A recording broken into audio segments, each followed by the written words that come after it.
বৈশাখ মাসে কৃষ্ণপক্ষের বরুথিনী একাদশী। এই ব্রত মাহাত্ম ভবিষ্যৎ পুরাণে যুধিষ্ঠির শ্রীকৃষ্ণ সংবাদ রূপে ভানে। কোন এককালে যুধিষ্ঠির নরপতি জিজ্ঞাসা করেন বাসুদেব কৃষ্ণপতি, বৈশাখ মাসেতে যেই একাদশী তিথি কি নাম তাহার হয় বলুন সম্প্রতি, আর কি প্রকার হয় মহিমা তাহার, কৃপা করি কহ মোরে ওগো গুণাধার। তবে কৃষ্ণ কহিলেন, শুনো হে রাজন, অতীব উত্তম প্রশ্ন করেছ এখন। বৈশাখের কৃষ্ণ একাদশী বরুথিনী, ইহপর লোকে মহা সৌভাগ্যদায়িনী। ইহার সাধনে প্রেমানন্দ লাভ হয়, সর্বপাপ হয় তার সৌভাগ্য উদয়। ভাগ্যই না হলে নারী এ ব্রত প্রভাবে, সকল সমৃদ্ধি লাভ করে এইভাবে। জন্ম মরণ চক্র হতে মুক্ত হয়, আর ভক্তি লাভ করে নাহিক সংশয়।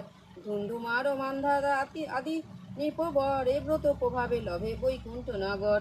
অযুত বৎসর ব্যাপী তপস্যার ফল, লাভ করে এক বরুথিনীতে কেবল।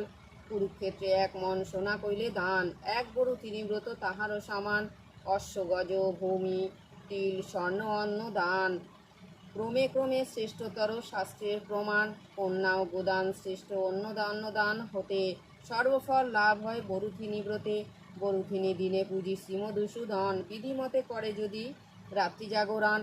অবশ্য ব্রতীর হবে সর্বপাপ হয়, অন্তিমেন পরমাগতি লোভিতে নিশ্চয়। অতএব পাপ ভীরু যে জনন্তরে, যমের চাতনা হতে পরিত্রাণ করে।